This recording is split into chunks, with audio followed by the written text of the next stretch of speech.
안녕하세요. 허브경제TV입니다. 오늘 볼 종목은요, 두산 퓨얼셀이라는 종목을 좀 보도록 하겠습니다. 좀 요 리포트 내용이 있어서 요것만 좀 잠깐 볼 건데요. 그 전에 저희 허브경제TV요, 카톡 친구 추가하는 방법 제가 다시 한번 설명을 드릴게요. 4층 채널로 좀 연결이 되는 경우가 있다라고 말씀하시는 분들도 있더라고요. 그래서, 카톡에 보시면 여기 사람 모양이 있어요. 친구 추가 아이콘 클릭을 하시고요. 아이디로 추가 버튼 눌러주시면 됩니다. 그리고 HERB2019 입력하시고 친구 추가 눌러주시면 저희랑 연결이 될 겁니다. 그럼 두산 퓨얼셀에 대해서 궁금한 내용이 있다거나 아니면은 무료 체험을 신청하고 싶다, 아니면 무료 추천 종목을 받고 싶다, 언제든지 카톡 친구 추가하시고 저희한테 요청해 놓으시면 된다, 이렇게 좀 말씀드리도록 할게요. 자, 그러면은 요렇게 친구 추가하시면 될 것 같고, 궁금한 거 있으시면 물어보시면 될 것 같고, 두산 퓨얼셀에 대해서 좀 보도록 하겠습니다. 이 수소법이 통과가 됐는데 이제 시작인 거죠. 이게 끝이 아니라 이제 시작했다라고 좀 보시면 됩니다. 딱 한 걸음 전진했던 수소법 개정안입니다. 속도전이 중요한 이유에 대해서 좀 얘기를 하고 있네요. 국회 산업통상자원중소벤처기업위원회, 이름 되게 길죠. 법안 소위에 갖고 수소경제 육성 및 수소 안전관리에 관한 법률 일부 개정 법률안 처리가 됐다, 이렇게 나와 있고요. 2021년 7월에 발의됐던 수소법 개정안이거든요. 크게 4건의 법률안 통합 조정하여서 제안이 되었다라고 하는데요. 청정수소에 대한 등급별 인증제가 도입이 되고요. 그 다음에 수소 발전에 대한 별도의 천연가스 요금 체계가 좀 적용이 된다라고 하네요. 수소 판매 사용량의 일정 비율 이상의 청정 수요로 판매 사용이 돼야 되고, 수소 발전 입찰 시장 통해 갖고 수소 발전량 구매 공급, 이게 좀 필요하다라고 하는데, 가장 큰 논점이 되었던 부분이 청정수소의 범위이거든요. 추후 시행령을 통해 갖고 구체화될 전망이기 때문에 아직까지는 뭔가 확정이 되어 있다라는 거는 없습니다. 법안 소위 통과한 수소법 개정안은 이후 상가중기위의 전체 회의의 의결 및 법사위 본회의 심의 거친 후에 국회 본회의에서 의결 절차가 좀 남아 있다. 현 정부는 이건 조금 예전에 나왔던 부분이거든요.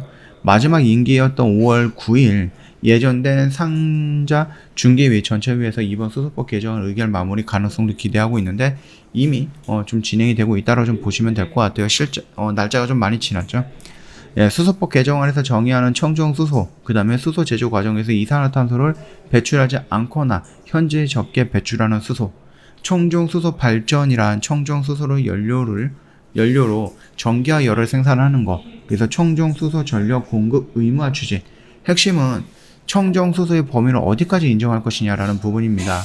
그리고 연료전지 설치 대상 확대라든지 청정수소 발전 의무화 및 공급 인증서 가중치 가산이 될 것이라는 부분이거든요.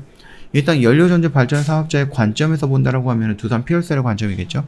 청정수소에 대한 정의 및 청정수소 발전 의무화 제도 등 관련해서 법률 제도가 확실히 정의되지 않은 상황에서 수소의 공급 조달 발전을 위한 연료 전지의 선택, 수익성 개선 등 명확하게 결정하지 못한 것은 사실입니다. 다만 이 부분들이 순차적으로 진행이 될 것이다라고 좀 보시면 될 것 같아요.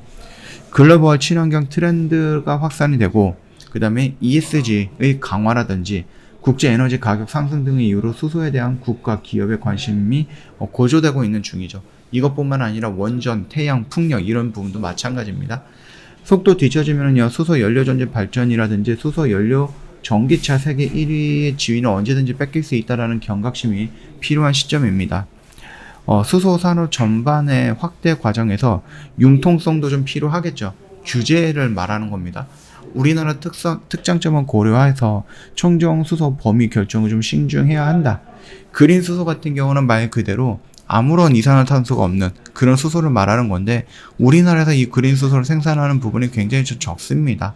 그러다 보니까는 민주당 같은 경우는 예전에 이 그린 수소를 생산을 하기 위해서 필요했던 것이 원전이 아니라 풍력이라든지 태양이었거든요. 그래서 이제 그린 수소를 생산하고 이걸로 수소 경제를 활성화하자라는 부분이었는데, 지금 국민은행 같은 경우는 원전을 통해 갖고 그린 수소를 생산을 하고 그거를 사용해서 수소를 만들자라고 하는데, 최근에 좀 보여줬던 걸 보면은 원전을 통해서 플러스 도움을 받는 게 풍력과 태양이다. 그래서 만들었던 그린 수소를 갖고 수소 경제를 활성화하자. 이런 식으로 에너지 정책을 좀 얘기를 하고 있는 것 같더라고요. 그 흐름을 놓고 본다라고 하면은 결국은 뭐 수소 발전용 연료 전지라든지 이런 부분은 어쩔 수 없이 진행을 해야 봐야 되는 부분인 거고, 이것들이 조금 진행이 된다라고 했을 때에는 하반기 정도 그때쯤이 되면은 좀 가시화되지 않을까라고 생각을 합니다. 그 점만 좀 참고해 주시면 될 것 같고요. 얘네가 네이버에서는 1,800억 정도의 뭐 수준 물량이 늘어왔다라고 하는데, 얘가 지금 특별하게 HTS 상에서는 뭐 특별하게 보이는 공시라든지 아니면 수주했다라는 뭐 이런 내용들이 없어요. 그래서 요게 지금 뭐 조금 헷갈리는 부분인데, 그거는 조금 지켜보면 되겠죠.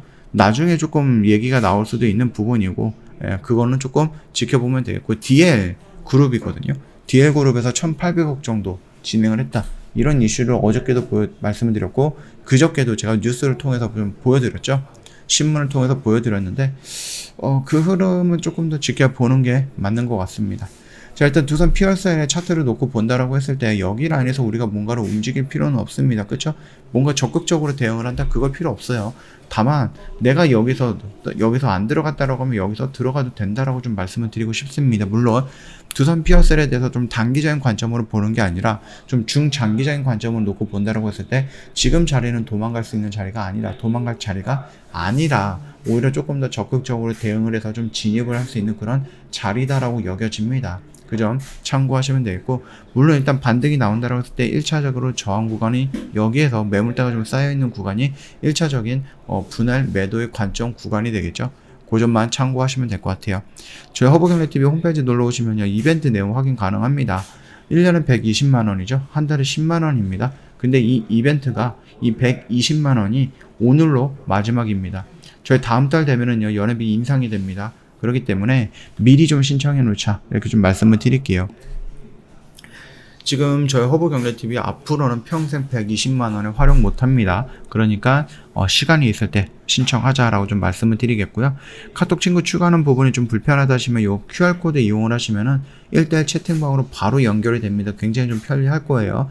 요것도 많이 이용해 주시면 되겠다라고 좀 말씀드립니다. 오늘 저희 맥스트를 좀 매매를 했는데 이런 매매 같이 하시게 될 거예요, 앞으로. 그렇죠? 그래서 이런 거 같이 하자, 이렇게 좀 말씀을 드리고 싶거든요. 그렇기 때문에 언제든지 저희한테 문의 남겨놓으시면 될 것 같다라고 좀 말씀드립니다.